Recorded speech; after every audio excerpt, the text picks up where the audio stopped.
Hi everybody, very welcome to yet another live stream from the cockpit. I heard from the last live stream I did that it was really appreciated, so I thought I'll take a chance to do one today again. Once again, no, I'm not sitting in the right seat. It's just the way that you see it from my iPhone that mirrors the picture. I am actually sitting in the left seat. Here we are. All right, cool. So once again, I have a little bit of extra time in the cockpit, and the reason that I do have that is because once again we have a slot time. Okay, this time we're sitting in Germany, in Memmingen, and I thought I was going to use this live stream to kind of explain a little bit about what slot times actually are and why they happen, and especially why they're so common during the summer. So the way that you have to understand that the structure of the airspaces around Europe works is that during the summer it's the peak period of people traveling. People are traveling from the northern Europe down to the Mediterranean. They're traveling all over the place. That's when people have vacation, right? So that means that if there's extra flights being put in, for example, my airline is flying a little bit more during the summer than during the winter, and most airlines are, but in that case the airspace gets very, very congested.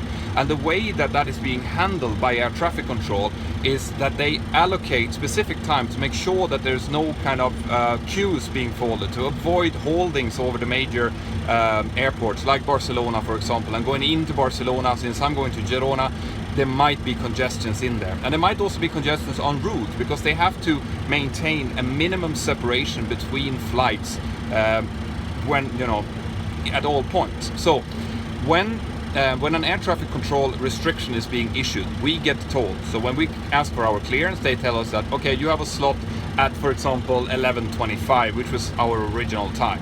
Okay. Now that slot means that we are allowed to depart 5 minutes before the slot, so at 11:20, until 10 minutes after the slot. So the slot is actually 15 minutes long. All right. We have to depart within that, and that means we have to be airborne within that time. So we have to make sure that that we can block off, taxi out, and get airborne within those 15 minutes. If we can't, which was the case today, because of Memmingen being a little bit congested as well, there's a lot of aircraft here at the same time. They only have 3 buses here, so we needed some of those buses to disembark the passengers, and then we needed some of those buses to embark the passengers as well. Means that we couldn't make the slot, even though we were almost 10 minutes early in. We were unable to make that slot. So that means that the air traffic control then gets told that, listen, this flight could not make its slot. Then we get put in the back of the queue for a new slot. So in this case, when we told them that, listen, we are going to miss this slot, it's not happening, air traffic control went in and they said, all right, the next available time for you to take off in order to satisfy all of the different requirements, both en route and into Barcelona, is going to be, in this case, 11:16 Zulu. So that means about 45 minutes of waiting. And what we do then as air crew is we tell them, okay, we are fully ready.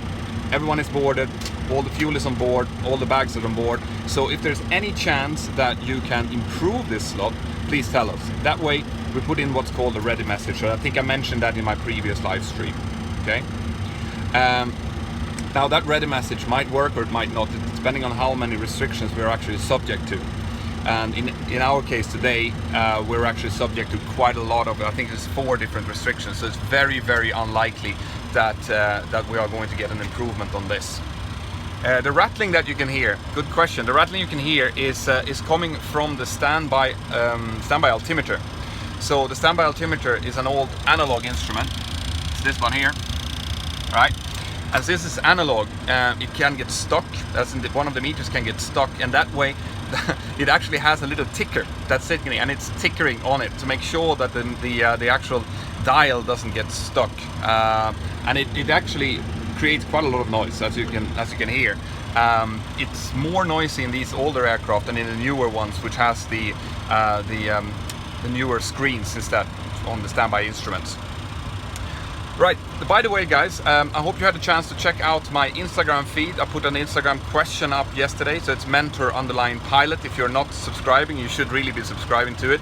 That's where I put up pictures from my days at work and from anything that happens in my life really. So since I can't be filming while we're flying, at some points when we're in cruise, for example, or we're in a holding pattern, I can actually take some pictures, and those will end up in my Instagram feed. And yesterday I put up a picture of when I was in the holding. I was maintaining 5,000 feet in the holding, waiting for a huge thunderstorm to pass.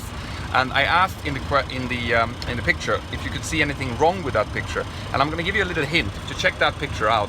If you look at the final approach, not the one that I'm flying, the holding pattern, but the final approach, you'll see something that shouldn't be there. Just answer on the Instagram feed what's wrong with that picture. All right. Aviator Veronica, hi, great to see you here. So right now the time is 11:47. Since we can get airborne 5 minutes before our slot, it means that at 12:11 we can get airborne. It takes about 10 minutes to start up our engines and do a self-position, because it's self-positioning here. As you can see, there's no pushback truck, which, by the way, pushback truck is going to come up in an episode fairly soon. I'm going to tell you all about pushback trucks, okay?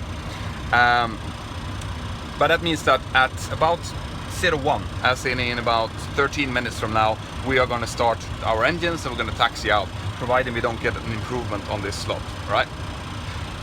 Guys, that's pretty much all I had. If you have any questions right now, I'm happy to answer them for another 2-3 minutes or so, and then we are going to start getting ready for takeoff here at Memmingen, Germany. Oh my God, is that a real plane? Yes, it is a real plane. We're sitting here, me and Alan. Hello everyone, how are you? Have a good day. We're just getting ready. At the moment everything is done. We've done all our briefings, we've done all our performance. Someone pointed that out on the last live stream actually, if we have to redo our performance. And yes, if you have a really long slot, then we do have to take the new 80s. We have to check if the temperature and wind has changed, and in that case we have to redo the performance. If the winds and the temperature are pretty much the same, well, in that case we stay with the same performance. But it's a really good point. If you have really long slot restrictions, you have to check A, if you're running your APU, that you have enough fuel for departure, and B, that the performance is still valid, okay? The clearance should stay exactly the same. So, what's the registration? Yeah, I'm not gonna, like always, I can't really talk about my airline, okay? I can't talk about which airline I'm working for. It's not a secret. I'm just not the spokesperson for that airline, okay? I'm just a spokesperson for myself, and that's why I never speak about which airline I work for.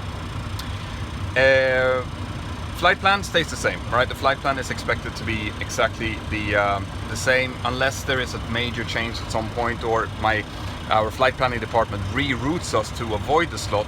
We are going to stay with the same flight plan. If they change the flight plan, we have a big problem, because we're going to need a paper copy of that, which means that we're going to have to get operations to print the paper copy and bring it out to the aircraft. So in most cases, unless it's a huge improvement on the slot, it's better to just stay with the flight plan we have. All right.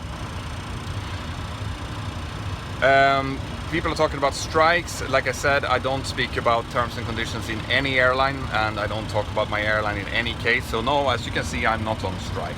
Okay, guys, that's it. Once again, check out my Instagram feed at mentor_pilot, and also, you know, whenever I do these kind of live streams, most of the times, I didn't have time to do it now though, I will give notifications through my app, Mentor Aviation. So if you haven't got the Mentor Aviation app, I really urge you to download. It's completely free to download.